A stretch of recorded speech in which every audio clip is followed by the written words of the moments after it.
மலைகளால் சூழப்பட்ட ஒரு அழகான கிராமத்தில் மக்கள் அனைவரும் மகிழ்ச்சியாக வாழ்ந்து வந்தனர். அந்த கிராமத்தில் ஆதி என்ற சிறுவன் சிவபெருமானை ஆழ்ந்த பக்திரையுடன் வழிபட்டு வந்தான். ஒரு நாள் வானம் திடீரென இருண்டது. கருமேகங்கள் கிராமத்தை சூழ்ந்தன. தொடர்ந்து பெய்த கனமழையால் அருகிலிருந்த ஆறு வேகமாக பெருக்கெடுத்தது.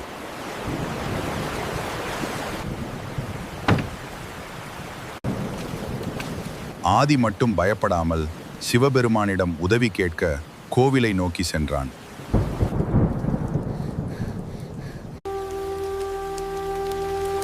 ஒரு தெய்வீக ஒளி மெதுவாக முழு கிராமத்தையும் சூழ்ந்தது. அப்போது சிவபெருமானே நேரில் தோன்றி தனது தெய்வீக சக்தியால் வெள்ளத்தை அடக்கினார். மக்கள் அனைவரும் மகிழ்ச்சியுடன் சிவனை வணங்கினர்.